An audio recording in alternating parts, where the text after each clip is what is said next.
los teólogos somos los que más debemos estar involucrados con esta temática, pero también los hermanos de iglesia, y vamos a tratar de hacernos cargo del título que aparece allí, La verdad presente y la crisis de la teología adventista, ¿sí?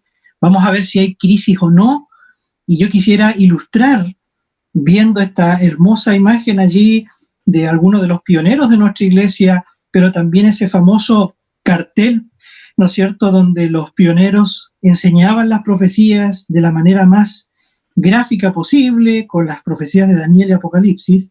Vamos a ver un poco de esto a continuación, y la imagen que sigue ahora intenta colocar como, digamos, como base, como la parte introductoria para la reflexión que vamos a hacer, lo que se refiere a la palabra crisis, que es una palabra junto quizás con pandemia y también con la palabra incertidumbre, son tres de las palabras que más se han utilizado durante este año, más que nunca. Esto viene de hace tiempo, pero este año, si ustedes ven a mano izquierda de la pantalla, es una foto, digamos, épica, algunos la ven de mi país, de mi propio país, con el estallido social, que así se le ha designado, se le ha llamado desde octubre del año 2019 hasta hoy, y que provocó una crisis que seguramente ustedes vieron en las noticias, con mucho destrozo, mucha violencia, mucho enojo, mucha ira social por la desigualdad, por las injusticias, pero también hay otros matices que no viene al caso mencionar, pero yo lo coloco allí en la foto de mi propio país, porque esto es representativo de un fenómeno mundial. Y ustedes allá en Perú, de quienes están lanzando esta señal y este programa, ustedes han tenido incluso hace poco algunos problemas con esto también, de carácter político-social. Tú vas a las últimas o recientes noticias de Francia, con algunas leyes un poco polémicas, y miras hacia todos los sectores, ni hablar en Estados Unidos, con las últimas elecciones, y uno se pregunta por qué está sucediendo esto simultáneamente hoy en día. Una crisis generalizada de carácter social, la gente está enojada y está haciendo notar ese enojo.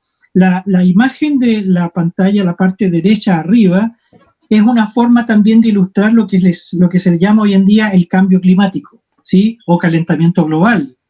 Pero también es una crisis de carácter ecológico. Y entonces la naturaleza está actuando en forma desordenada, cae más lluvia en lugares áridos, o a veces en momentos de invierno hay elevación de la temperatura y todo lo que ustedes conocen también. Y la última imagen también de la derecha abajo está tratando de representar lo que es la crisis económica. No solo producto de la pandemia, sino también de todo este endeudamiento, ¿no es cierto?, que se ha estado progresivamente dando con el sistema bancario a nivel internacional, y así sucesivamente, crisis en la cultura, crisis en la educación y crisis generalizada, para entonces llegar a preguntarnos, ¿y cómo esto puede afectarlo, la palabra crisis, a la teología adventista? Noten ustedes, me estoy enfocando en la teología, el pensamiento teológico de la iglesia. Entonces, a continuación, yo quiero comenzar esta reflexión con la imagen que sigue, y noten ustedes lo siguiente. Son preguntas. La pregunta primera sería, ¿será que la teología adventista se ha librado de la idea de una crisis generalizada? O sea, como que está todo en crisis, pero ¿y qué pasa con la teología si está todo en crisis, ¿no? ¿Será que le ha afectado, ¿no es cierto?, a nuestro pensamiento teológico? ¿Puede afirmarse en nuestros días que el mensaje y la teología adventistas han sido impermeables a cualquier influjo teológico foráneo o al cambio o alteración de sus principales creencias? Y si la respuesta es positiva, si realmente hay una crisis también en la teología adventista, ¿dónde podemos observar esta crisis dentro de la teología adventista? ¿Dónde? ¿En qué lugar? ¿Dónde debemos mirar para poder ver una posible o no crisis? Entonces, a continuación, yo quisiera mencionar por lo menos 3 autores, podría haber mencionado más, pero por lo menos 3 autores bien representativos de la teología adventista que sugieren lo siguiente a manera de diagnóstico. El primero, conocido por ustedes, ¿no es cierto?, es Ángel Manuel Rodríguez, director del Instituto de Investigación de Biblia Bíblica por muchos años y ahora todavía director asociado, y él constantemente argumentó la idea, y le parece a él, que es el gran problema de la Iglesia, la unidad. Y no solo lo dice él, lo dicen muchos otros, pero él hizo un fuerte énfasis en el concepto de unidad de la Iglesia. El gran problema de la teología adventista y muchas cosas que suceden en la Iglesia es la unidad. No hay unidad, dice Ángel Manuel Rodríguez. Y ustedes le echan una mirada a los libros que él ha estado editando, que editó en el último tiempo, y todos tienen que ver con la misionología, con la eclesiología, el remanente, y la teología de la esperanza, y todo este tema, pero siempre con un foco en el tema de la unidad, ¿sí? En cambio, George Knight, el famoso historiador de la iglesia, de nuestra iglesia, de nuestra, digamos, denominación, él dice que hay por lo menos dos grandes o tres aspectos grandes que tendrían que mostrar esta crisis. El primero es la institucionalización de la iglesia. Cuando él habla de esto, especialmente en su libro, que se traduce así, ¿no es cierto? Aunque está mal la traducción, pero es lo que se le llama la neutralización del adventismo, así se lo ha traducido, pero es más que eso. Y él dice, lo ilustra de una manera muy gráfica, si ustedes se acuerdan en ese libro, al comienzo, dice que la iglesia es como una mujer obesa, ¿no? Que está en la puerta de su casa y con dos grandes bolsas llenas de mercadería en cada brazo. Y ella quiere entrar, esta mujer, pero para entrar o tiene que dejar, por un lado, las instituciones, que vendría a ser en una bolsa, ¿no es cierto?, están allí, o la otra bolsa, que en este momento no me recuerdo, pero debe dejar otra cosa, ¿no es cierto?, quizás el cambio o algún otro tipo de situación, y entonces tiene que tomar una decisión porque no puede entrar, no la dejan entrar las dos bolsas hacia la casa. Entonces, él hizo por muchos años este énfasis en que la iglesia en un periodo, digamos, de un par de años, llegó a suceder, a pasar por unas 5 etapas que pasa toda institución, y en este caso la iglesia también, y entonces nosotros estaríamos en la última etapa donde después de esa tiene que haber un cambio. Es lo que sugiere George Knight. También él dice que hay un problema con la autoridad, el concepto de autoridad y liderazgo de los administradores. Y bueno, no necesito mencionar mucho aquí porque ustedes seguramente han escuchado en reiteradas ocasiones el nombre de George Knight hablando en forma muy fuerte contra el liderazgo e incluso contra el liderazgo de la Asociación General, y él lo escribe en forma abierta y clara en sus libros. En cambio, y por último, Fernando Canale, el conocido teólogo sistemático por más de 30 años allí o 25 años en la Universidad de Andrews, él sugiere dos cosas, que, ¿no es cierto?, el diagnóstico podría ir por la idea de que no hemos tomado en serio el santuario como sistema teológico y todo lo que implica en eso, y tiene bastantes textos acerca de esto, pero otro aspecto que requiere más tiempo, más estudio, y de eso hay muy, muy poquito dentro de la teología adventista, pero él es uno de los que trabaja mejor esto, es el tema del secularismo. Es decir, y ahí está el título que me parece a mí que la UPU publicó la versión en español, ¿no?, que es el título Adventismo secular, ¿no? Y él se está preocupado de cómo el abandono o el descuido del santuario ha tenido serias repercusiones en el estilo de vida adventista, adoptando otros modelos evangélicos o católicos, y esta es la preocupación del doctor Fernando Canale. Entonces, como ustedes ven, hay tres posturas, y la pregunta y la propuesta que yo voy a hacer ahora es, ¿y son estas realmente o podríamos encontrar alguna otra alternativa? Yo voy a proponer lo siguiente. Vamos a ver ahora cuál es la propuesta de esta presentación. Yo sugiero de que, tristemente, y hay que decirlo en forma muy clara, muy categórica, ha habido por lo menos un gran abandono de la verdad presente, y vamos a ver qué se refiere a ese concepto en los círculos teológicos adventistas, ¿sí? Y es fuerte la tesis, pero repito, hay un abandono de la verdad presente. Se la conoce, se la entiende más o menos, se la estudia, pero este es el énfasis. En los círculos de los teólogos adventistas no se la toma muy en serio, y por eso no avanzamos con el contenido de nuestro mensaje. Entonces, la sugerencia y propuesta de investigación y que vamos a presentar ahora implicaría, y eso es lo que más me preocupa a mí, 3 implicancias del concepto de verdad presente. Hay 3 elementos y que nosotros vamos a revisar uno por uno a continuación. Veamos cuáles son estas 3 implicancias.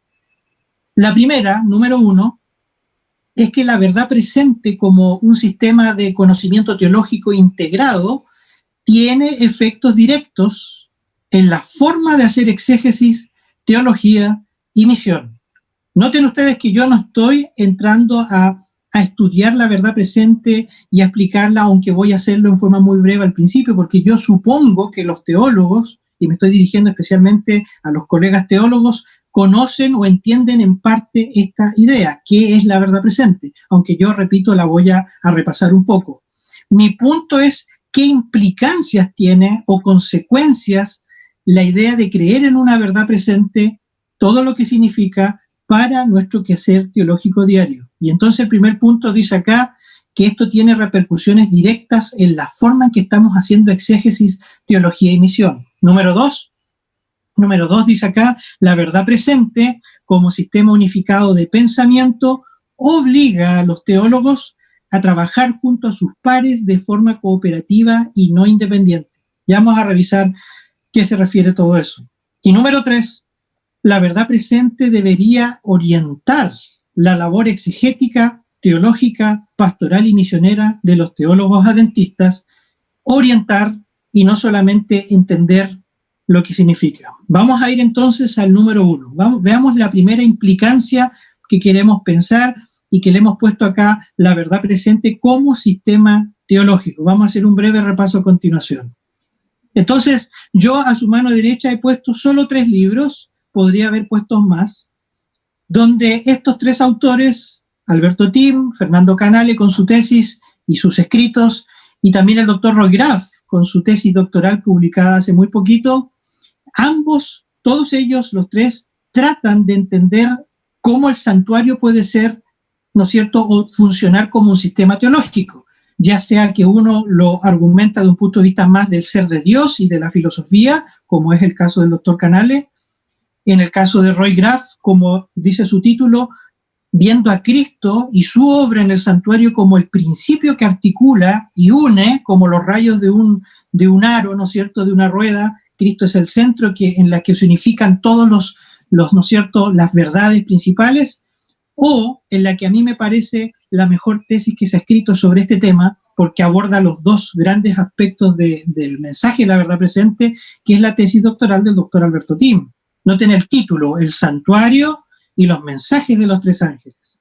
¿Sí? Como los mensajes de los 3 ángeles también son la síntesis de todo este sistema de verdad presente. Ahora, déjenme leer y comentar un poco rápidamente esto, porque es un repaso necesario para introducirnos de lleno a estas implicancias. Entonces, ¿en qué consiste el concepto de verdad presente? Nosotros la verdad presente la entendemos también con estos sinónimos, ¿no? Los pilares de nuestra fe, los hitos o las columnas, en el lenguaje del espíritu de profecía.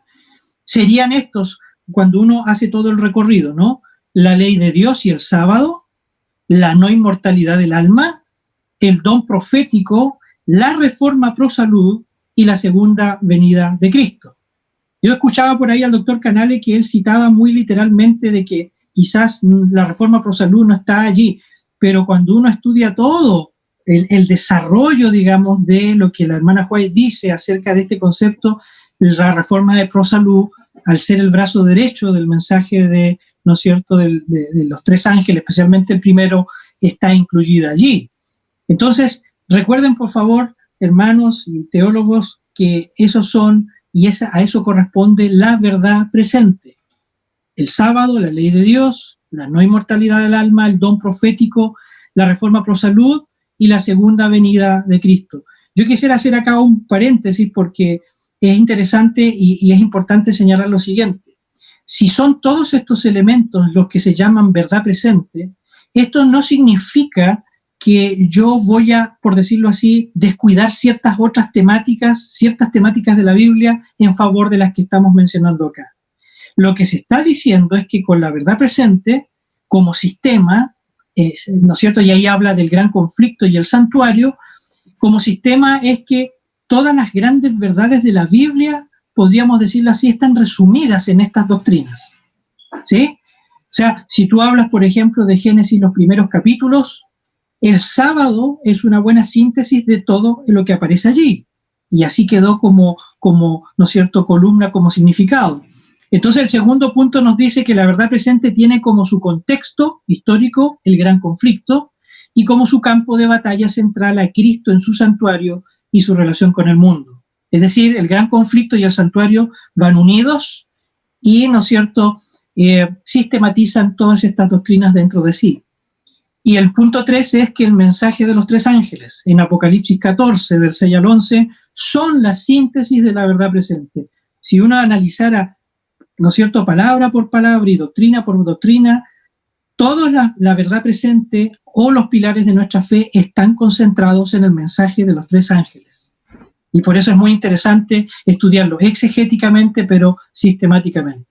Avancemos entonces para mirar un poco más de cerca todo esto. Si nosotros vemos, por ejemplo, en una de las tantas citas que los pioneros de nuestra iglesia nos dieron para hablar del concepto del santuario como sistema y la verdad presente como sistema, Urias Smith dice en un artículo del año 1858 lo siguiente, a mí me gusta mucho esta cita, dice él lo siguiente: la verdad presente armoniza en todas sus partes, sus eslabones están todos conectados, todos sus aspectos funcionan como la maquinaria de un reloj, como tú lo puedes ver ilustrado allí, compleja, ¿no? Pero al quebrarse una pieza, la obra, se detiene. Si se rompe un eslabón, la cadena se rompe. Si se pierde un diente de un engranaje, puede que se eche a perder todo. Entonces, ¿cuál es la idea de esta cita? Que la verdad presente, que tiene, repito, su contexto histórico en el conflicto de los siglos, y, ¿no es cierto?, como el armazón que vincula con Cristo en el centro, vincula toda esta verdad presente, como dice acá, el engranaje de un reloj, que funciona en forma armoniosa y unida, compacta, pero si tú sacas un elemento de este reloj, ¿qué le sucede a todo el engranaje y al sistema? Se echa a perder. Eso para enfatizar la unidad del mensaje de la verdad presente. ¿Qué vemos ahora a continuación? Vamos a ir a la parte crítica ahora. Miremos a continuación lo que queremos mencionar. Entonces, ¿en qué consistiría esta crisis de la teología adventista? Esta es la parte central de la crítica, ¿no es cierto? Y de esto que estamos diciendo de abandono de la verdad presente hoy. Número 1, hoy en día vemos muy permanentemente que hay una exégesis academicista, crítica, en todo el sentido de la palabra, y vanguardista. Déjenme comentar un poco esto. Cuando hablo de exégesis academicista, no estamos diciendo, porque hay que aclarar esto, a veces da para confusión, no estamos diciendo que no podemos estudiar académicamente la Biblia, con los recursos de la arqueología, los recursos, ¿no es cierto?, de los autores contemporáneos, no estamos diciendo eso, sino que, acá viene el punto, cuando tú haces solamente énfasis en estos aspectos académicos formales, cuando estás analizando la estructura del texto, por ejemplo, por cualquier método retórico, postestructural o lo que sea, pero al mismo tiempo tú descuidas la historia del texto. No te importa el contexto porque se dice en este lenguaje, estoy preocupado por un elemento sincrónico y no diacrónico. Entonces, ¿sabes lo que sucede? Lo que sucede es que uno empieza a leer ese texto, esa exégesis, y hay mucha preocupación por el método, hay mucha preocupación porque toda la bibliografía esté bien ordenada y sea abultada, abundante, pero cuando tú terminas de leer el texto, te deja poco o nada. Es decir, no hay un mensaje claro, no hay una productividad, no hay un crecimiento, y sobre todo que afecte y que, digamos, ayude a la vida espiritual de la iglesia o de los teólogos, porque, repito, eso, y que va de la mano de los otros conceptos, se ha vuelto hoy en día la tendencia. Por favor, estoy hablando de la teología de dentro, de nosotros, de la iglesia adventista. Y no es muy difícil comprobar si esto es así. Uno echa una mirada, ¿no es cierto?, a las tesis de magíster y doctorado, y hoy en día, especialmente a la gente que está muy metida en la investigación, uno tristemente tiene que ver esto. Hay una exégesis a veces impecable, preocupado por todos los conceptos que están allí envueltos, pero cuando uno va a ver lo que dijo la persona, lo que logró extraer del texto bíblico a nivel exegético, realmente deja muy poco que desear, y esa es la realidad y hay que decirla. Cuando hablamos de crítica, de una exégesis crítica, es que se usa abiertamente las herramientas del método histórico crítico. Esto ustedes se recuerdan entre los años 70 y 80, en la Iglesia había una gran preocupación, salieron varios libros de nuestros mejores teólogos para tratar de advertir que no daba lo mismo usar el método histórico crítico en cambio o en lugar del método histórico gramatical o como algunos le llaman de otra manera. Hoy en día tenemos que también hablarlo claramente, se usan en forma abierta, en forma clara, herramientas del método de la metodología histórica crítica, ¿sí? Incluso se hace alusión al lenguaje de las fuentes, ¿no es cierto? Y eso se hace por una razón muy clara, y ahí está el último punto, el vanguardista. Queremos estar a la vanguardia, queremos estar, ¿no es cierto?, codo a codo con los mejores estudiosos de nuestra iglesia, de la iglesia de afuera, del protestantismo o del catolicismo, y para tú poder, por ejemplo, presentar un buen paper en el SBL, por ejemplo, y si quieres hacerlo en el libro de Daniel, te vas a encontrar, y esto sucede muy, muy seguidamente, lo he conversado con algunos teólogos de la iglesia, sucede que el encargado principal del grupo, ¿no es cierto?, y de recepcionar los artículos para después ser evaluado, el jefe, digamos así, es el famoso estudioso de la Universidad de Yale, John Collins, ¿no es cierto? Ustedes lo conocen, a este gran estudioso en el libro de Daniel, considerado por algunos como el mejor en el método histórico crítico. Y entonces tú como adventista mandas un paper muy bueno, pero desde la perspectiva adventista, tratando de hacerlo bien académico, y generalmente, no siempre, puede ser rechazado, ni siquiera pasar el proceso de evaluación. La pregunta es ¿por qué? Porque simplemente es como tratar de fusionar agua y aceite. Entonces, ¿qué hago frente a una situación así? Y podrías darse en cualquier otro tipo de estudio que se presente en una reunión como esa. Tengo que empezar a usar la terminología que se usa hoy en día en el mundo erudito.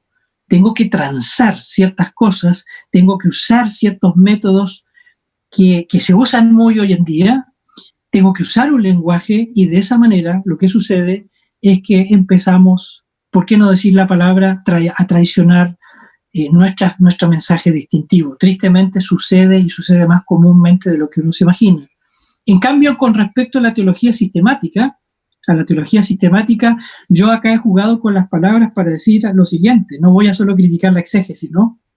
La teología sistemática se ha vuelto una especie de imagen de la filosofía, como una imagen de la filosofía. ¿Por qué? Porque la teología sistemática, cuando uno la lee dentro de la iglesia adventista, especialmente la más reciente, uno en realidad no sabe si está frente a una obra teólogos de teología sistemática bíblica, que toma en serio el principio sola escritura, o en realidad está leyendo algo que está más preocupado de usar el lenguaje complejo de la filosofía y no en realidad hacerse eco del pensamiento bíblico. Y tampoco es muy difícil de detectar este problema. Es un problema, porque si nuestros papers, nuestros libros o nuestras conferencias están más preocupados de explicarle a la iglesia peor, ¿no? Pero a los teólogos, a veces hasta a los teólogos se les hace difícil conceptos como la ontología, la epistemología, la metafísica y toda esa terminología. Repito de nuevo, a nivel académico a veces es necesario conocer estas cosas, pero si solo mi trabajo está preocupado de tomar estos conceptos que son estrictamente filosóficos para poder explicar la Biblia, tenemos que problematizar eso, tratar de preguntarnos si eso está bien o no, porque, insisto, cuando nuestra preocupación es solo esa, y en realidad, en la praxis, no queremos ver cómo opera el pensamiento de la Biblia, entonces nos hacemos una imagen de la filosofía. Les doy un ejemplo concreto, el doctor Kerbs, Raúl Kerbs, que él tiene formación en filosofía y es doctor en filosofía, tiene estudios postdoctorales en filosofía, yo a él se lo perdono. A él le perdono cualquier cosa que diga en relación a la filosofía porque él es del campo de la filosofía.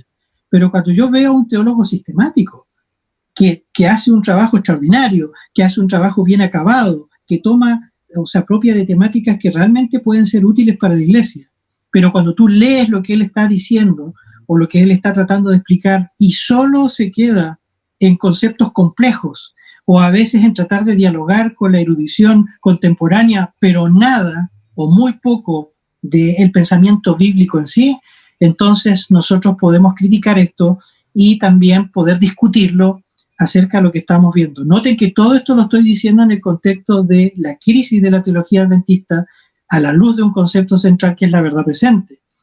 ¿Qué decir de la teología pastoral y la misionología, esta parte que se le llama la parte práctica? Esto viene hace muchos años, yo diría casi que es una de las partes más críticas de la teología adventista, porque, déjenme decirlo como aparece allí, se ha provocado una adopción de modelos evangélicos y católicos, de teología pastoral, de cómo ser pastor, de cómo pastorear y de cómo, ¿no es cierto?, llevar a cabo la misión. El ejemplo clásico es echarle una mirada a la bibliografía que se usa en los ramos, ¿no es cierto?, en las asignaturas de pastoral y de misión. Y cuando tú ves la bibliografía te vas a dar cuenta que casi toda la bibliografía que se utiliza es de autores externos al adventismo, ¿sí? Me refiero yo al plantar iglesias, ¿no es cierto?, a las formas de evangelismo, las formas de hablar en el contexto de la homilética, todos elementos que a veces no tienen nada que ver con nuestra teología o con nuestro pensamiento teológico bíblico, y entonces yo le dejo ese trabajo a aquellos que son de estas áreas para poder cuestionarse, capaces de decir, bueno, pero ¿cómo entonces podríamos hacer una teología pastoral bíblica? Y no solamente haciéndonos eco de los mejores misionólogos que tenemos fuera de la iglesia.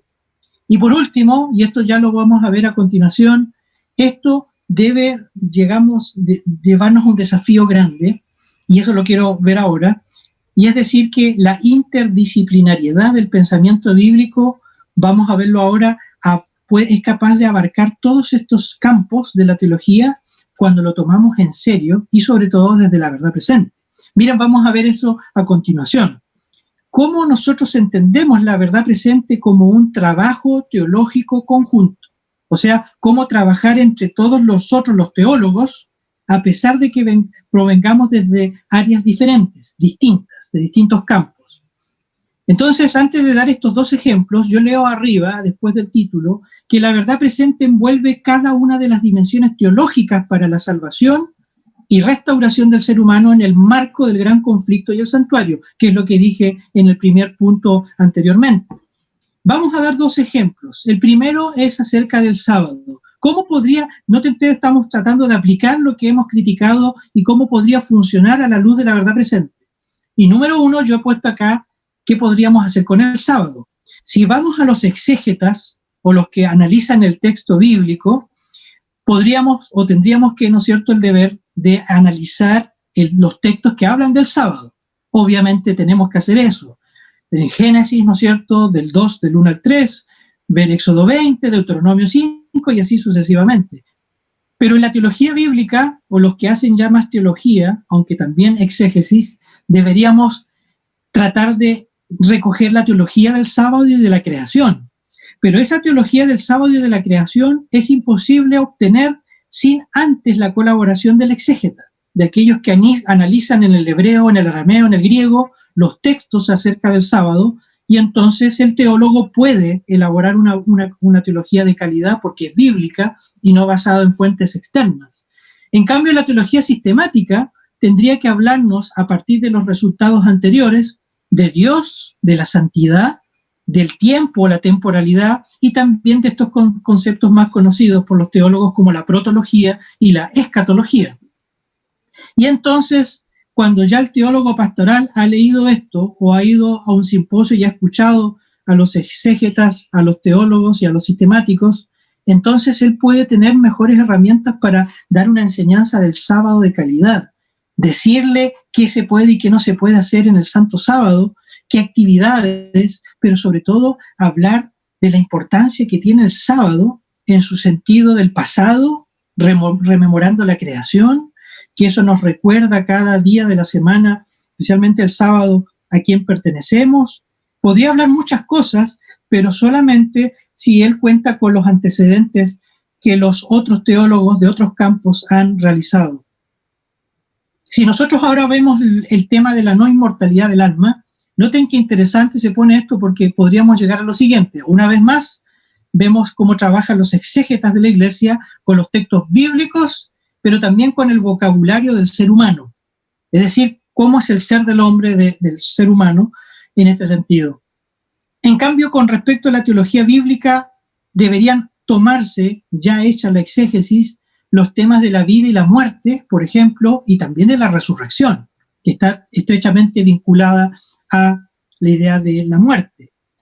Y entonces la teología sistemática, una vez más, debería abordar la antropología, aunque la teología bíblica hace eso también, el dualismo antropológico, tanto en el texto bíblico, si es que hay o no eso, pero especialmente en la historia de la teología, la historia del pensamiento humano y también la escatología, porque, ¿no es cierto?, vemos que esto de la no inmortalidad del alma está estrechamente vinculada con la escatología. Y por último, deberíamos observar en la labor pastoral una perspectiva más integral. Noten ustedes, cuando entendemos cómo está constituido a la luz del libro de Génesis, por ejemplo, el ser del ser humano, ¿no? Hay una atención holística hacia las personas. Aún el aspecto de salud estaría más claro acá.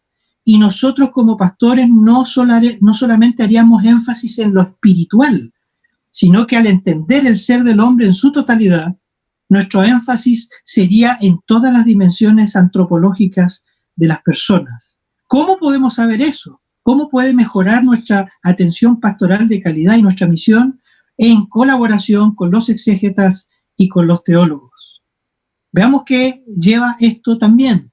Entonces, yo hago un llamado ya a que trabajemos como una teología en comunidad. ¿Qué significa esto?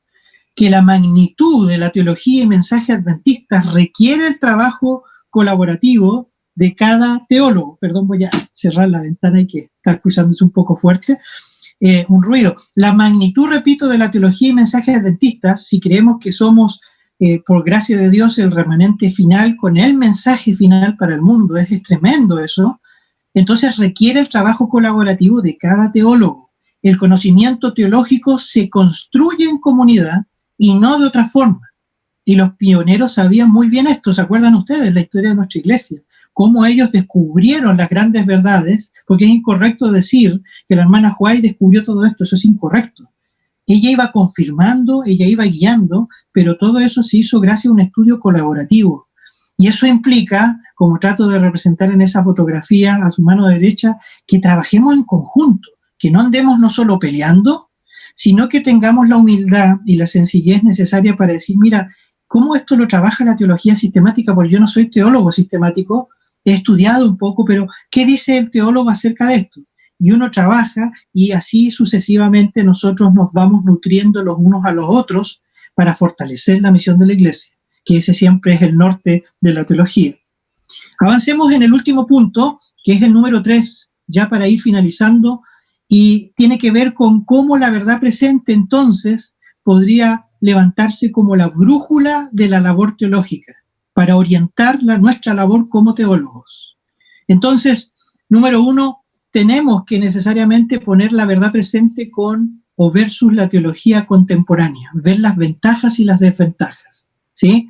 Por ejemplo, la verdad presente, ya lo hemos dicho, que es un sistema teológico integrador, que integra las grandes verdades o pilares de nuestra fe, que están en la Biblia, de que se abre a la luz del santuario y que nosotros tenemos el deber de poder predicar, de poder expresar este mensaje.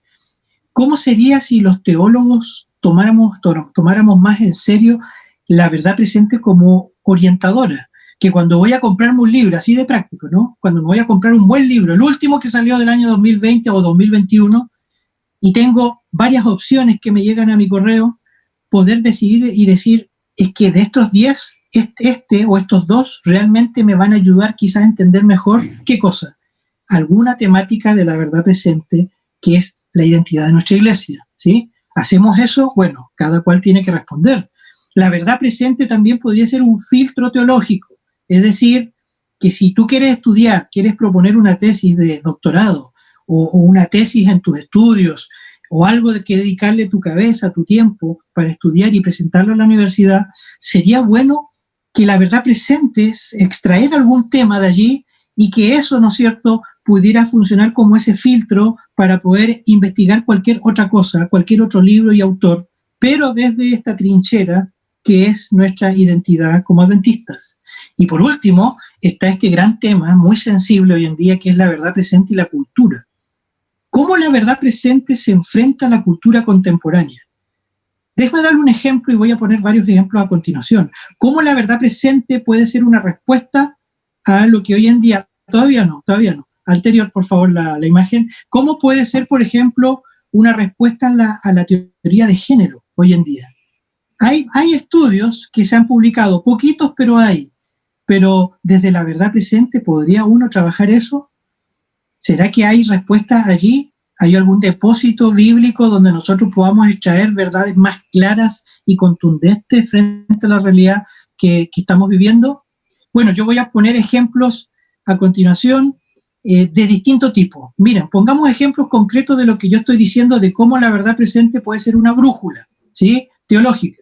Y acá está la famosa, más que famosa tesis del doctor Gerhard Hassel, un autor, ¿no es cierto?, extraordinario de la Iglesia, que tenía para algunos, lo que yo he escuchado, tenía sus luces y sus sombras, ¿no? A algunos no les podría caer quizás muy bien, qué sé yo, pero independiente del aspecto personal, yo no puedo decir nada de él, porque no lo conocí, pero sí conozco bien la obra de él, y coloqué ahí esta famosa tesis del año 70, publicada, pues después republicada en Andrews en el año 74, del remanente, ¿no es cierto? Él le subtitula allí la historia y teología de la idea del remanente desde Génesis hasta Isaías, ¿no?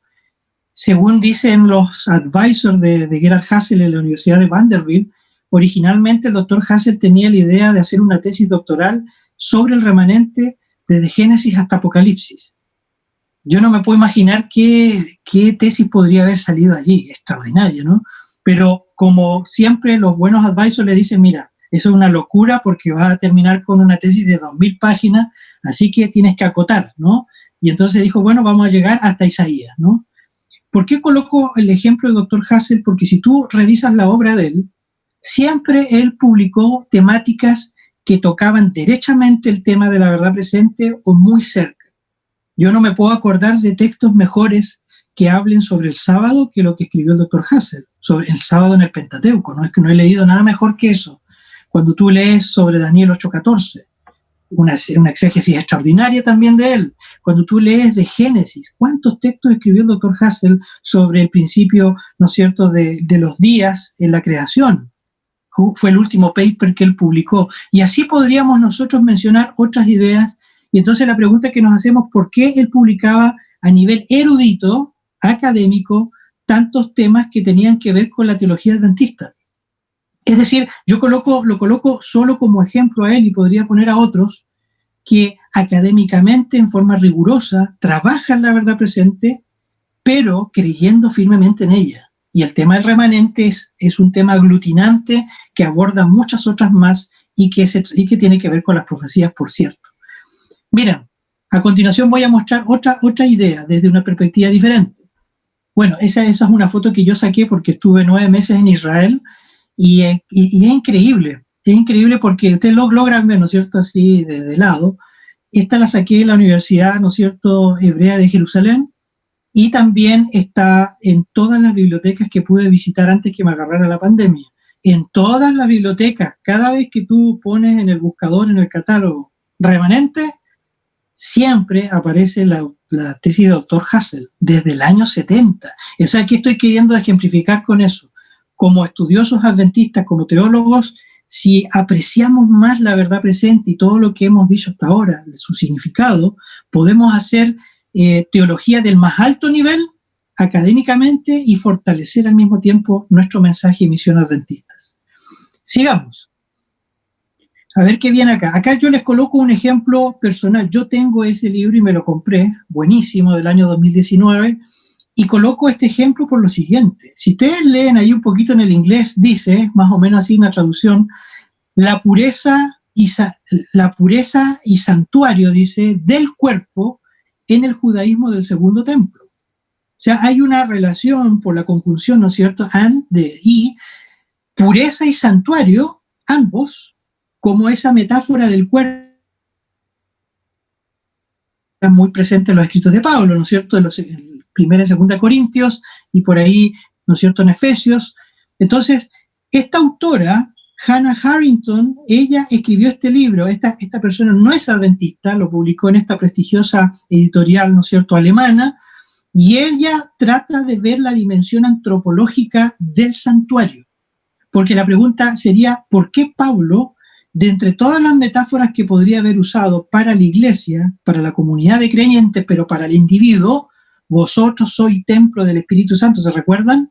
¿Por qué usa esa palabra, esa expresión?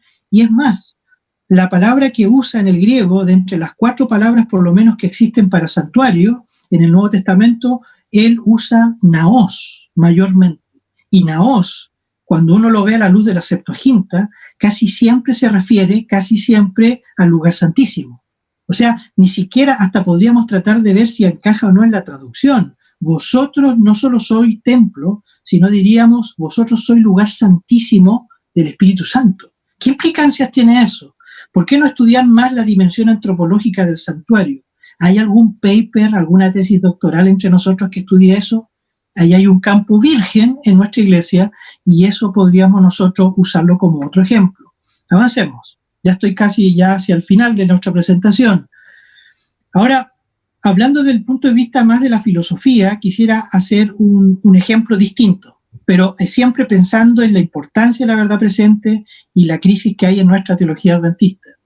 Paul Ricoeur, ¿no es cierto?, que fue un conocido, muy conocido filósofo, que también era a todo esto protestante, un filósofo francés, él en el año 65 publicó lo que es en la interpretación al español sería Freud, una interpretación de la cultura.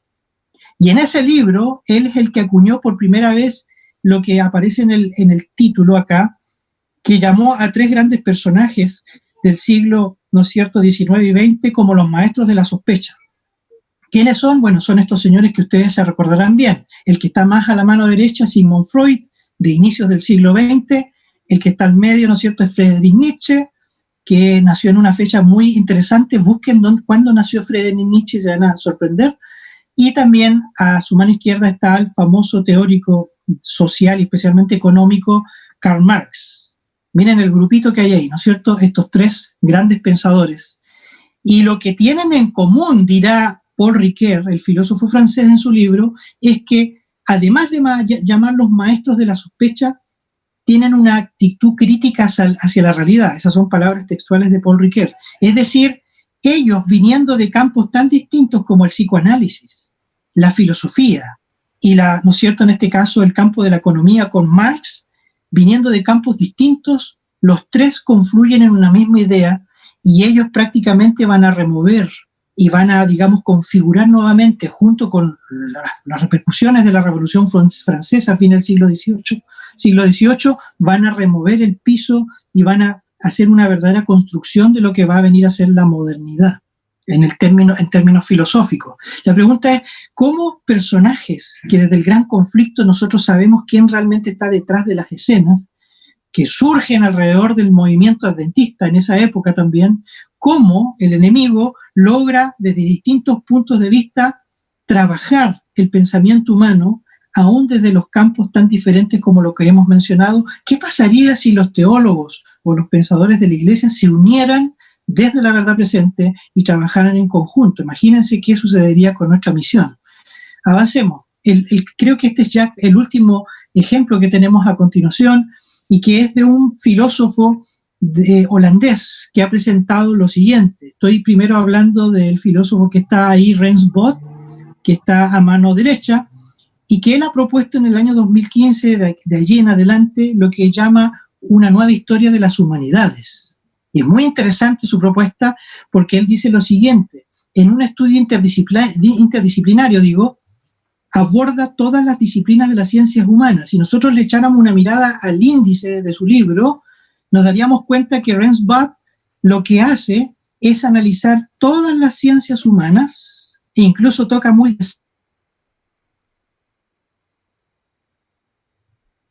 segundo párrafo.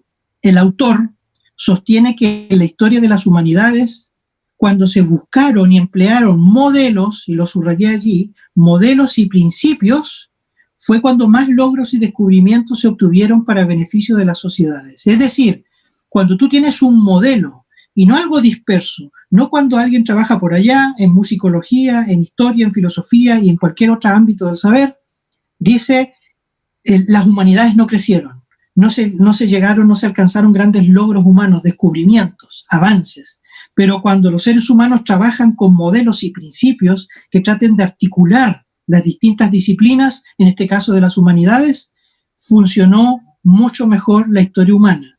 Entonces eso, nosotros tenemos como adventistas un modelo, el gran modelo del santuario. Le hemos estado sacando el provecho, repito, no trabajando aisladamente, como que se publica un libro de exégetas de Antiguo Testamento o de Nuevo, pero los teólogos sistemáticos publican por otro lado otra cosa. Yo estoy diciendo trabajar en conjunto porque, y esta es la tesis central, si la verdad presente es un sistema unificado, como consecuencia también tiene que provocar una unidad entre nosotros los teólogos, porque el conocimiento es unificado, integrador. Y por último, yo puse acá a Adriana Valdés, que es una estudiosa teórica, ¿no es cierto?, chilena, porque ella ha escrito un libro donde habla en el mismo tenor del otro libro de que hay que redefinir lo humano, la humanidad en el siglo XXI. Todos están los teóricos pensando en que hay que hacer un cambio, de que hay que reconfigurar las humanidades, de que las ciencias antropológicas, psicológicas, etcétera, literarias, deben trabajar en conjunto. Entonces lo interdisciplinario va de la mano con el conocimiento y los avances de hoy. Nuestra propuesta teológica debería ir en ese sentido, trabajar en conjunto e integrar y no trabajar independientemente cada uno de nosotros. ¿Qué nos queda ver, Joel, ahí en la última imagen? A ver, creo que esta es la última imagen y justamente quiero terminar como conclusión con una cita de Elena de White, de Primeros Escritos, página 94, una cita muy conocida, pero que espero cobre más sentido con el tema que hemos presentado hoy. Dice lo siguiente ella: son muchas las preciosas verdades que contiene la palabra de Dios. ¿Notaron eso? Son muchas y las podemos estudiar, pero, dice ella, es la verdad presente lo que el rebaño necesita ahora. Cuando dice rebaño, haciendo exégesis de la misma cita, yo creo que le está hablando a los pastores, a los teólogos, ¿no? Si habla de rebaño, son aquellos que entregan el mensaje a la iglesia. Sigue diciendo ella, he visto el peligro, o sea, dice, hay peligro que existe de que los mensajeros, ¿quiénes son los mensajeros? Hablemos ahora, pues cambiémosle la palabra, pues vamos a ponerlo así. He visto el peligro que existe de que los teólogos se desvíen de los puntos importantes de la verdad presente para detenerse en ¿qué?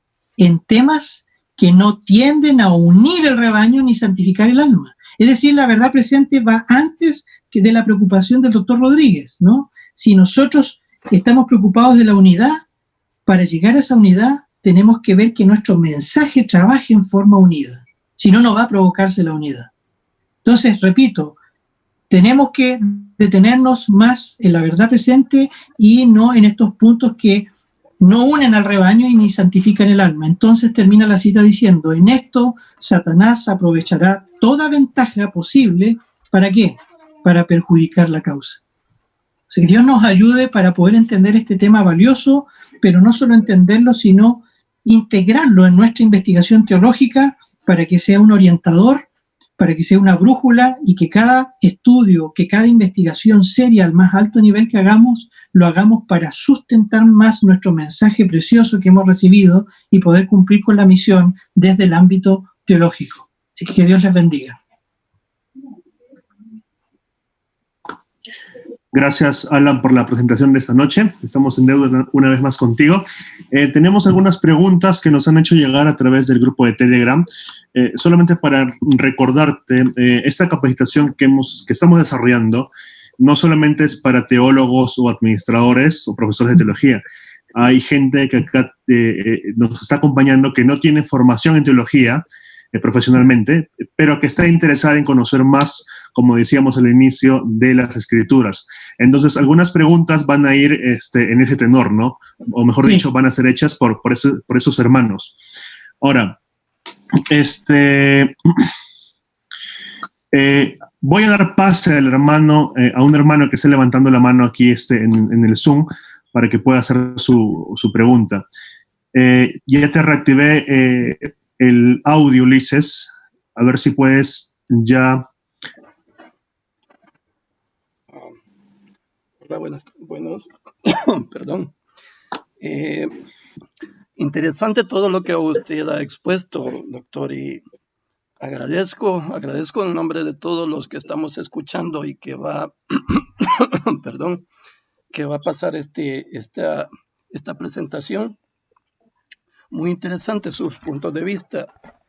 Tengo, unas observaciones. En realidad, quisiera saber su perspectiva. En su exposición, usted ha dado un énfasis académico.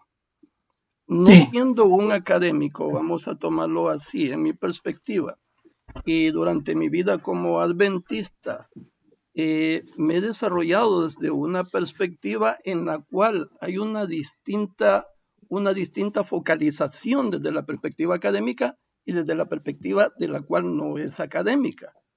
Por ejemplo, usted hizo una ilustración de John Collins cuando dice de que es como mezclar como agua con aceite, en lo cual algo parece de que no es compatible. Por ejemplo, en el sector en el que yo vivo existe una influencia de la iglesia emergente. Y sucede con esto de que muchos líderes, de aquellos que están son autoridades en lo que, donde yo me desarrollo, apoyan mucho este movimiento de la iglesia emergente. Y al no estar de acuerdo con esas posiciones, pues sectorizan y llaman disidente a muchos. Y sin embargo, desde la perspectiva no académica, llamamos disidentes a quienes influyen para que se introduzcan aspectos que usted ha señalado como no ser parte de la iglesia emergente. Entonces, ¿cómo considera esa perspectiva en cuanto a la unidad de la iglesia? Y un segundo punto que quisiera llamar la atención y quisiera saber su opinión. El trabajo, usted llamó el trabajo teológico conjunto, en lo que considera lo sistemático, lo exegético, y llamó una perspectiva la teológica pastoral. Sí. Parece de que no hay un alimento suficientemente nutritivo de parte de este sector para todos aquellos que no son precisamente académicos. Entonces, ¿cómo considera usted esa perspectiva en relación a la identidad adventista? Gracias. Sí. Ya, muchas gracias. ¿Cómo se llama usted, hermano? No alcancé a escuchar el nombre. Sí, mi nombre es Ulises García. Ulises, un gusto conocerlo, hermano Ulises, aunque sea por este medio, y con todo gusto respondo a su pregunta, a las dos preguntas. La primera, la preocupación de la iglesia emergente. Yo todo esto creo, y discúlpeme que haya sido muy majadero con el énfasis académico, porque justamente a niveles académicos, y ahí empiezo a responder la pregunta, justamente a niveles académicos adventistas no se toma en serio la verdad presente. Lo voy a decir así en forma clara. Yo usé incluso la palabra abandono. Porque una cosa es entender, es como la política. Vamos a usar una palabra, un ejemplo triste, pero es así, se ve mucho entre los teólogos adventistas. Y tengo hartos amigos a teólogos adventistas. Es como el político que en el discurso usa un montón de palabras, es bonito, y siempre que va a haber una elección de alcaldes o de diputados, lo que sea, siempre el mismo discurso, se prometen muchas cosas, que se va a hacer eso. Ustedes conocen, y en Perú también tienen ejemplos de eso, pero cuando sale electo el tipo o la mujer, uno ve poco o nada de lo que ha dicho. Entonces se produce una disonancia rara, una diferencia entre lo que la persona está diciendo en el discurso oficial o delante de la iglesia y en la práctica de ese teólogo. Entonces, con respecto al movimiento de iglesia emergente, es triste decirlo así, se ha metido mucho ese fenómeno, para no explicarlo porque usted lo cita y es porque lo entiende, se ha metido mucho a la iglesia, tanto a la teología, pero también en la vida de la iglesia, y eso donde uno más lo ve es en nuestra adoración. Yo no quisiera entrar en más detalles porque usted, al hacerme la pregunta, lo ha visto, ha sido testigo. Entonces, ¿por qué yo hago harto énfasis en los teólogos? Porque nosotros los teólogos somos no quiero decir culpables, pero en parte sí, de que la teología adventista esté como esté. De hecho, de una manera más sencilla todavía, más sencilla. Si nosotros los teólogos hiciéramos énfasis en nuestro mensaje distintivo y que tiene que ver mucho con la identidad de quiénes somos desde el principio del tiempo del fin en adelante, cómo surgió nuestra iglesia, nosotros tendríamos menos disidencia, no digo disidencia de todo tipo, de lo que sea, habría menos desunión en la iglesia porque estaríamos preocupados de predicar el mensaje que realmente tenemos que predicar.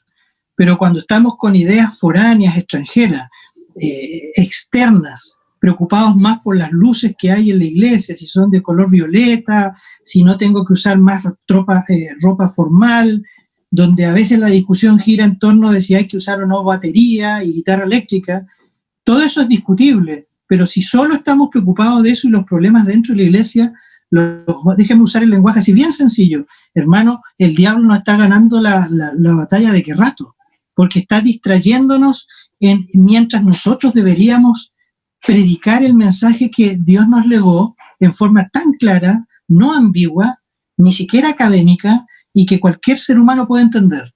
Entonces, la teología, si tenemos problemas con nuestra identidad, y lo voy a decir bien, y me puedo traer problemas con esto, pero tengo que decirlo en forma responsable, gran parte de la crisis de la teología adventista, y ese fue el tema de mi título, se debe a culpa de los teólogos nosotros, que no trabajamos bien este tema y de esa manera no le proveemos el alimento sólido a la iglesia, porque recuerde usted que yo puse eso en la presentación, se hace la exégesis, trabajan los teólogos en conjunto, pero finalmente este alimento, sea en un libro, en un paper o en un sermón, tiene que llegar a la iglesia, ¿sí?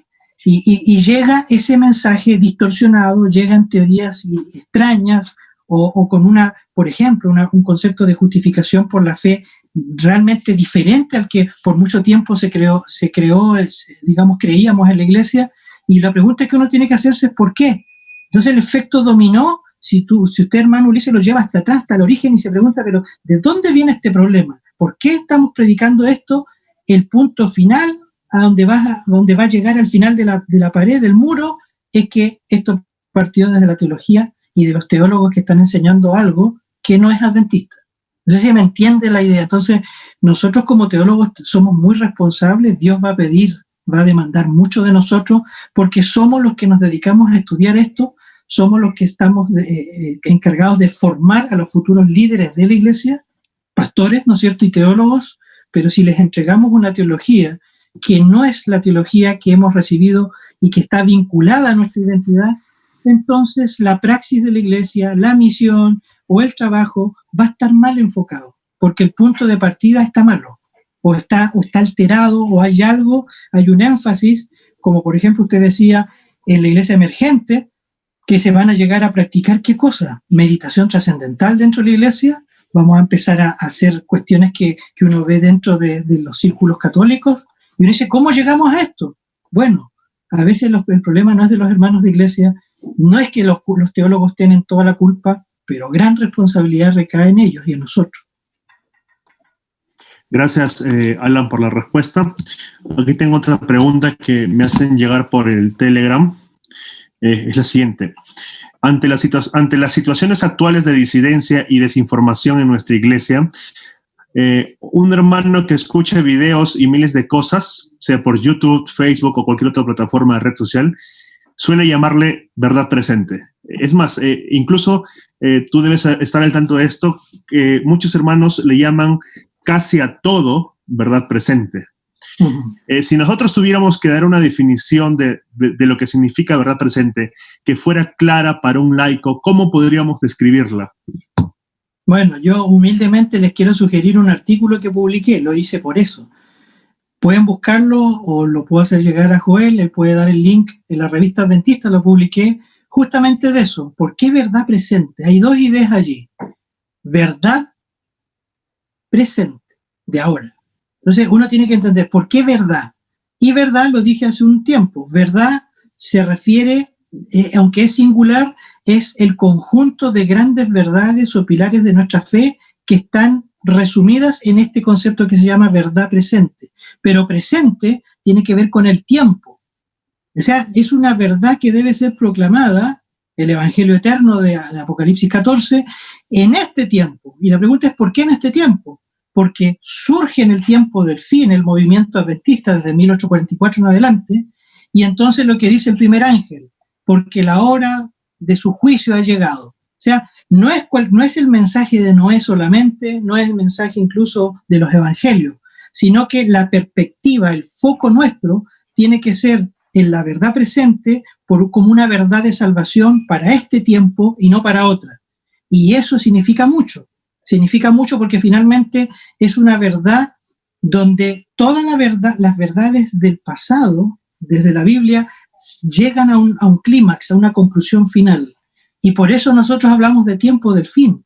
Han sucedido muchas cosas, pero entre esas el Señor ha abierto desde su santuario un mensaje que debe ser restaurado, que fue pisoteado durante la época medieval, ¿no es cierto?, por el cuerno pequeño o el anticristo, el papado, y entonces el movimiento adventista es levantado para restaurar estas verdades pisoteadas del santuario, que son las que yo he mencionado en varias ocasiones. La verdad presente, entonces, es el Evangelio eterno, y eso entenderlo, hay que estudiar Apocalipsis 14 y lo que nosotros denominamos como pilares de nuestra fe.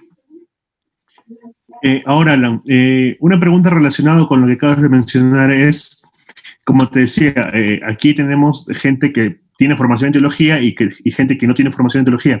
Así que yo creo que las preguntas que nos hacen son válidas. ¿Qué creencias de las 28 que tenemos como adventistas entran en la verdad presente? ¿Solo un par o todas son la verdad presente?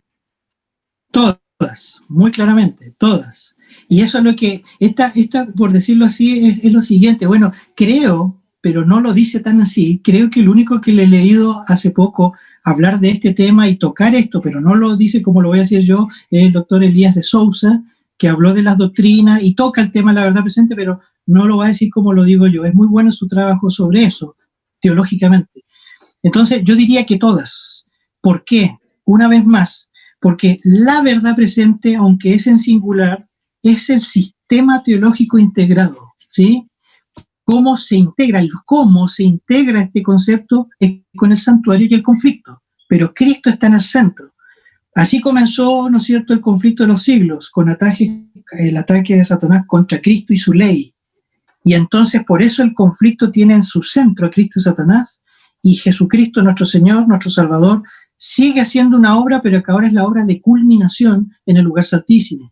Entonces, si tú examinaras nosotros cada doctrina, nosotros podríamos sin ningún problema llegar a la conclusión que las 28 doctrinas de la Iglesia son parte de la verdad presente. La diferencia está en que nosotros la desmembramos solamente, la estamos separando, pero el concepto es el mismo, y esa es la luz preciosa que la Iglesia tiene, única, que Dios nos ha legado, pero que nos hace más responsables de predicar. Gracias, Alan. Aquí tengo otra pregunta. Si la verdad presente es un principio articulador e integrador, sin embargo, se observa hoy en día que hay una tendencia a no enfatizar los puntos distintivos de nuestra fe como si esto fuese una temática que no satisface las demandas sociales actuales. Mi pregunta es la siguiente. ¿Cumple su misión profética la Iglesia de explicar al mundo el porqué de los sucesos actuales y los que vienen a consecuencia de, en otras palabras, hay sucesos proféticos en dirección al nuevo orden mundial y eso traerá, por supuesto, la fin de la ley dominical, y se observa una dirección, por lo general, a no enfocarnos en estos temas, a de repente a no darles mucha importancia? ¿Qué opinas al respecto? Le digo, lo voy a decir de una manera creativa que se me ocurre en este momento. Lo que está pasando hoy en día, hermanas y hermanos, teólogos, lo que está pasando hoy en día tiene directamente que ver con la verdad presente. La verdad presente, dicho desde otra forma. Todo lo que he dicho es lo mismo, pero estoy usando distintos ángulos. ¿Sí? Es como un diamante la verdad presente. La hermana Juan incluso usa esa figura como un diamante de distintas caras, pero el diamante es uno. ¿Sí? Entonces, otra forma de verlo es la siguiente manera. Si ustedes ven el libro de Daniel, todo el libro, los 12 capítulos, nosotros vemos muchas profecías, historias fascinantes de Daniel y sus amigos, y después las profecías apocalípticas, desde el 7 al 12. Pero yo hago la pregunta, y lo hago porque yo escribí un paper, pero que está en proceso de publicación. Yo me pregunté siempre, ¿y será que en el libro de Daniel, y de paso en Apocalipsis, yo puedo observar en todo el libro la restauración de la imagen de Cristo en el ser humano? ¿Se puede hacer eso? Y yo llego a la conclusión que sí. ¿Cómo lo hice? Daniel 2 me hice la pregunta, ¿por qué Dios usó, de entre muchas formas que podría haber usado, usó una estatua, una imagen? ¿Para qué? Para representar la historia humana. ¿Pero por qué una estatua? Y la estatua, la singularidad que tiene, ustedes saben, no vamos a entrar en detalle en eso, significa cada imperio, pero la estatua en sí se va degradando en metales, ¿no? De lo más valioso, que es el oro, hasta que llega al barro y el hierro, ¿sí? Y termina siendo destrozada por una piedra. Esa idea de degradarse, mi tesis es la siguiente: lo que está mostrando es la degradación humana, porque los metales que representan imperios, ¿son imperios de qué? No es abstracto, son imperios humanos, son personas que se van degradando, siendo más violentas, etcétera, etcétera. El mismo fenómeno lo vemos en Daniel 7 y en Daniel 8. Las bestias cada vez son más deformes. Tú nunca has visto un leopardo de 4 alas, por ejemplo, o una bestia indescriptible como aparece en la cuarta bestia, pero nota tú, vienen las bestias que se van degradando, siguiendo el mismo modelo de Daniel 2, y de repente irrumpe en el versículo 9 y 10 el Hijo del Hombre, que traen ante el anciano de días. Todo anteriormente han sido bestias indescriptibles, violentas, que se matan las unas a otras y se devoran. Recuerda, son seres humanos, imperios, pero son seres humanos que se han degradado al nivel de los animales, de las bestias, más abajo que eso. Y de repente, rápido aparece el Hijo del Hombre. ¿Qué te está diciendo eso en un punto de vista, digámoslo así, más filosófico, en el sentido simple? Que el ser humano cada vez se ha degradado más, pero solamente hay uno, con mayúscula, que viene a restaurar la imagen. Por eso se llama el Hijo del Hombre, porque ya se ha desconfigurado la imagen de Dios en el ser humano, pero viene uno al santuario, ¿no es cierto?, frente al anciano de días, a restaurar lo que se ha perdido, como el segundo Adán, dirá Pablo. Entonces, cuando llegas al 12, finalmente, cuando llega al capítulo 12, ves que hay un gran tiempo de angustia y hay un fuerte énfasis en que el conocimiento va a aumentar, ¿no es cierto? Pero cuando tú lees quiénes son estos que están aumentándose el conocimiento, es interesante que ellos hacen la misma labor cuando dice que ellos justificarán a muchos, dice. No sé si lo han leído en el versículo 2, y ellos darán este mensaje. Las mismas palabras que se usan allí se usan del siervo sufriente en Isaías 53, que él justificará a muchos, el mismo verbo en el hebreo. Entonces, ¿qué estoy queriendo decir en resumen? Que el libro de Daniel uno puede ver como un hilo de oro todo el proceso mediante el cual Dios quiere restaurar la imagen suya en los seres humanos. Al contraste del otro grupo, bestias, estatua que se degrada, macho cabrío, el cuerno pequeño, y posteriormente rey del norte y rey del sur. Siempre hay poderes antagónicos a Dios, pero Dios conserva un remanente a través del cual quiere restaurar su imagen y dar su mensaje. Cuando tú lees el libro de Daniel así, cobra vida, porque ya Cristo es el centro del libro de Daniel y hay un proceso de transformación de la mente humana, del carácter del Señor en el ser humano, y entonces ya esta cuestión no tiene que ver con que nos tienen todos encerrados en la pandemia, que están acabando con las libertades religiosas y los derechos civiles. Todo eso está pasando hoy en día. Hay pandemia, hay cambio climático, hay todo eso, hay inmoralidad. Pero eso es menor en relación a lo que Dios sí en paralelo está haciendo entre sus hijos. En resumen, digamos, el mundo y la raza humana va hacia abajo, va, digamos, descendiendo, cada vez más degradándose y destruyendo de paso al mundo, a la tierra. Pero en paralelo, Dios no va a dejar a su pueblo solo. Y Dios va derramando su espíritu. Se retira su espíritu de la tierra, pero el Espíritu Santo sí viene a estar con sus hijos, y mientras los seres humanos van hacia abajo, los hijos de Dios van hacia arriba. Van siendo desarrollados su carácter, éticamente, desde el punto de vista de la salvación. Por lo tanto, en resumen, todo lo que está pasando tiene mucho que ver, porque están las profecías, pero lo que más quiere hacer el Señor es reproducir su carácter en medio de su pueblo, como insistentemente lo dice también el espíritu de profecía. Tienen que ver, pero hay que darle ese enfoque cristológico central para poder darle sentido a lo que está pasando hoy en día. Gracias una vez más, Alan. Un par de preguntas más ya para ir acabando. En tu presentación tú mencionaste que hay de que el adventismo hoy en día está copiando ciertas tendencias del mundo evangélico y católico. ¿Tú crees que al haber, por ejemplo, estilos de adoración, evangelismo, al introducirse estos estilos, ¿no? ¿Crees que esto ha influenciado en el hecho de que nosotros estemos dejando de predicar la verdad presente hoy en día? Sí, es que eso es justamente una de las consecuencias de lo que traté de decir en mi presentación. Es cosa que ustedes lo hagan cuando vayan a la iglesia el sábado. ¿Hace cuánto tiempo escuchaste la última vez un análisis detallado? No así en el discurso, como yo digo, sino una preocupación, una semana de oración sobre los 3 ángeles, por ejemplo. ¿Hace cuánto tiempo? ¿Hace cuánto tiempo no hemos escuchado un mensaje que tenga que ver con la no inmortalidad del alma? O con las dimensiones del sábado, por ejemplo. La verdad presente. ¿Hace cuánto tiempo no hemos escuchado un tema que hable del lugar santísimo y lo que nuestro Señor Jesucristo está haciendo? Yo siempre me gusta ser muy claro con los hermanos, porque es algo que, la verdad, la Biblia es profunda, pero es muy sencilla. Y una vez una persona me dijo, mire, usted hace mucho énfasis en el santuario acá, el santuario allá, y yo ya no quiero ver más del santuario, me dijo. Entonces yo le hice pensar un poquito, le dije, mire, ¿usted cree que es cristiano usted? Sí, por supuesto, se ofuscó, se enojó, por supuesto que soy cristiano. ¿Y usted es adventista? Sí. O sea que cuando usted dice que es cristiano, se autoproclama como seguidor de Cristo, ¿sí? Si fuera marxista sería seguidor de Marx, ¿no? Sí, por supuesto, entiendo. Ok. Ahora, si usted es seguidor de Cristo, se supone que usted trata de seguir la doctrina de Cristo y la persona de Cristo siempre. Por supuesto, dijo. Ahora yo le hago otra pregunta. ¿Dónde está el Señor Jesucristo en este momento? Según usted entiende. Y agachó la cabeza y dijo, bueno, según entiendo me han enseñado, está en el santuario. ¿Y en qué lado del santuario está?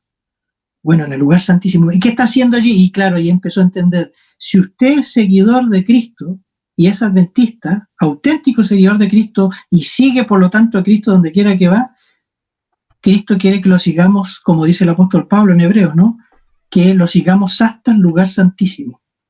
Pero tristemente, Joel, y a los que me escuchan, muchos hermanos de iglesia no entienden y ni siquiera estudian lo que Jesús está haciendo en el lugar santísimo, diciéndose a sí mismos cristianos, seguidores de Cristo, que tienen la imagen de Cristo en la vida de los evangelios, en la cruz, aún en la resurrección, pero hay un desconocimiento a veces total, porque lo que está haciendo Jesús en el lugar santísimo tiene directa relación conmigo, directa.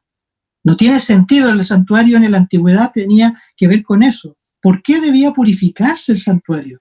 Se purificaba porque había una contaminación previa de mis pecados como israelitas.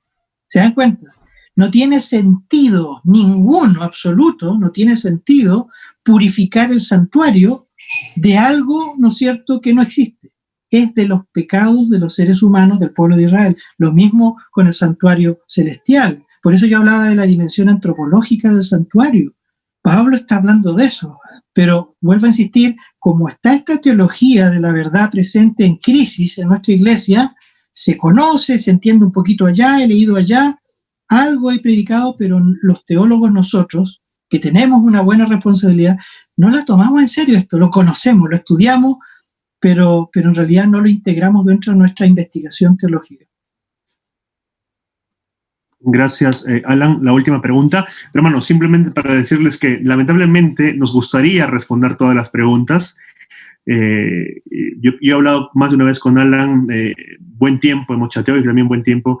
Lamentablemente el tiempo no alcanza, así que, Alan, con tu permiso, voy a compartir tu correo electrónico y aparte la presentación que me has compartido, para que el hermano, que si tenga alguna duda, pueda escribirte y contactarte directamente. Con todo gusto, con todo gusto.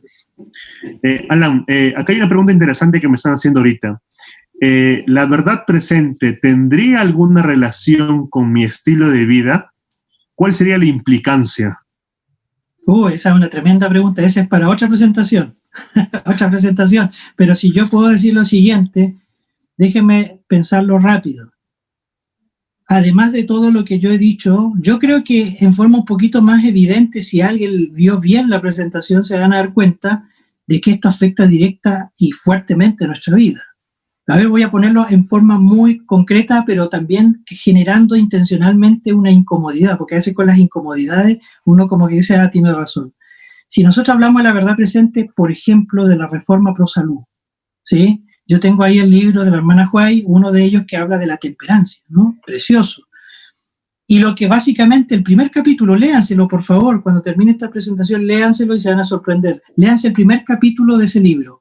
Lo buscan Elena de White, los escritos están en online, la temperancia. El primer capítulo se llama, habla de la filosofía de la temperancia, ¿sí? Es tremendo.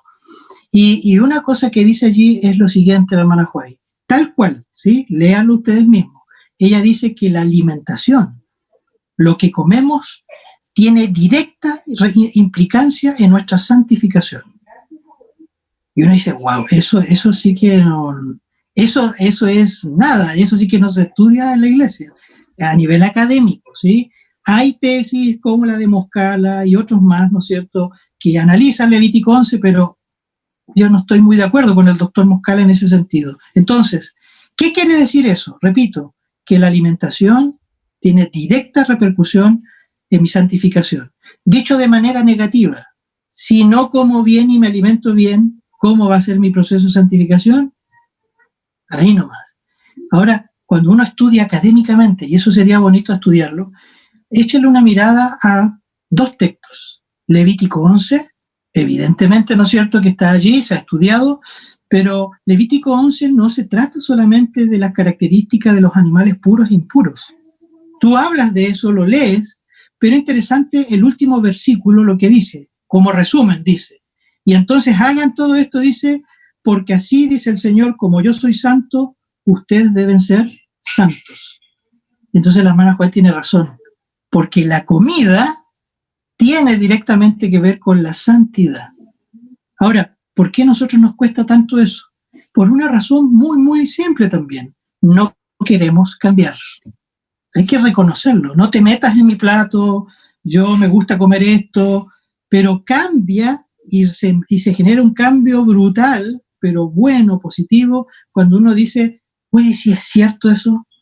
Y piensa tú cuántas veces aparece el tema de la comida en la Biblia. La hermana Juárez en ese mismo capítulo dice lo siguiente, un temazo para estudiarlo teológicamente y filosóficamente. Ella dice que la base para entender el tema de la temperancia y la alimentación en la Biblia y la santificación, dice ella así, es el apetito, la palabra apetito. Y el apetito tiene que ver con las inclinaciones del cuerpo en nuestro ser, no con comida nomás, pero que tiene que ver mucho con la comida. Entonces ella dice, la hermana Juárez dice eso, el primer pecado humano fue por el apetito. ¿Te acuerdas tú?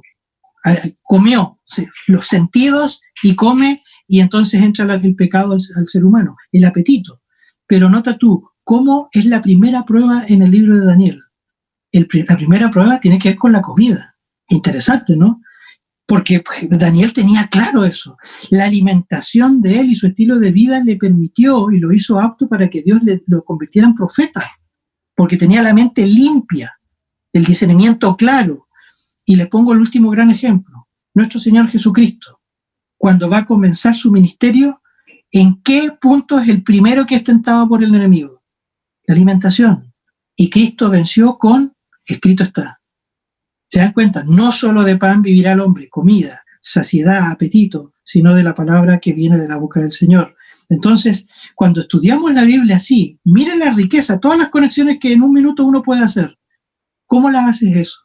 Porque la verdad presente te lo enseña y va unido como sistema a todo eso. Vamos a entender mejor el mensaje de los tres ángeles. La verdad, la reforma por salud está allí.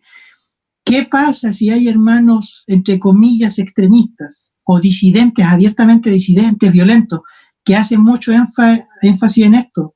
Yo oraría por ellos, que ojalá les sirva, ¿me entienden? Pero no porque un disidente o alguien muy violento haga tanto énfasis en la reforma pro salud, eso me habilita a decir a mí entonces no tengo que seguir eso porque lo siguen los extremistas.